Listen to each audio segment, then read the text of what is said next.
साथियों, 15 अगस्त को लाल किले पर प्रधानमंत्री का भाषण एक गौरवमयी परंपरा है इस देश की। बचपन में पूरे परिवार के साथ प्रधानमंत्री का भाषण 15 अगस्त का जरूर सुना जाता था, भले प्रधानमंत्री किसी पार्टी के हों। और इस गौरवमयी परंपरा को स्थापित किया पंडित जवाहरलाल नेहरू ने कि इतिहास के एक प्रतीक पर खड़े होकर भारत के भविष्य की बात करना, भारत से साझा करना अपने भविष्य के सपने। अफसोस की बात यह है कि पिछले 11 सालों में नरेंद्र मोदी जी ने इस गौरवमयी परंपरा को तार तार कर दिया। जब लाल किले से प्रधानमंत्री बोलते हैं, वो भूल जाते हैं कि वो किस विचारधारा के हैं। वो संविधान की विचारधारा को सर्वोपरि मान के बोलते हैं और पूरे देश को जोड़ते हुए बोलते हैं। पूरा देश को, एक एक व्यक्ति को, नॉर्थ ईस्ट हो, साउथ हो, नॉर्थ हो, वेस्ट हो, सेंट्रल हो, सबको लगता है कि नहीं, मेरे मन की बात की है प्रधानमंत्री ने। लेकिन आज का भाषण अगर आपने सुना तो इतना संकीर्ण था और इतना द्वेष से भरा हुआ था कि यह भाषण जोड़ने के लिए नहीं था, यह भाषण तोड़ने के लिए था।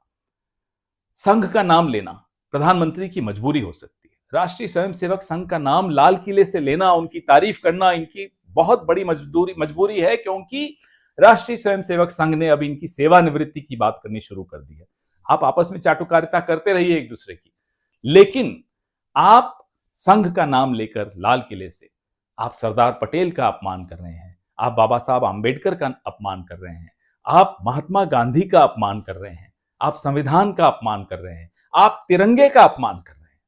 ये आप कैसे कर सकते हैं? इसी संविधान की शपथ लेकर आप यहां लाल किले तक पहुंचे हैं, इसी तिरंगे की वजह से आप लाल किले तक पहुंचे हैं, लेकिन नहीं, आपने आज इन तमाम प्रतीकों का अपमान किया।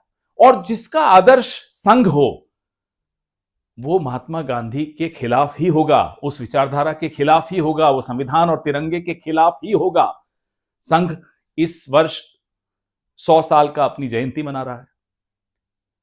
पहले 25 साल संघ ने मुखबिरी करके गुजारे अंग्रेजों, उसके अगले 25 साल तिरंगे और संविधान का तिरस्कार करते हुए गुजारे, और उसके बाद वाले 25 साल इन्होंने मंदिर मस्जिद के झगड़े पैदा करके गुजारे।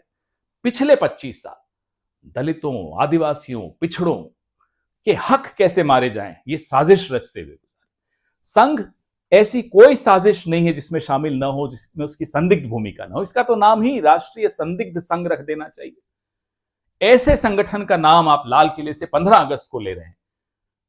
बहुत अफसोस हुआ, पूरे देश को अफसोस हुआ।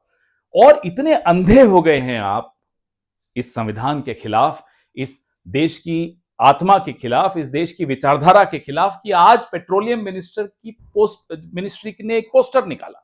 उस पोस्टर में सावरकर तिरंगे से भी ऊपर, गांधी जी से तो ऊपर रखा ही, तिरंगे से भी ऊपर रखा, और उस पोस्टर से आंबेडकर जी गायब, नेहरू जी गायब, नीचे भगत सिंह जी और सुभाष चंद्र बोस रखे हुए हैं। अरे किसका नाम ले रहे हैं आप?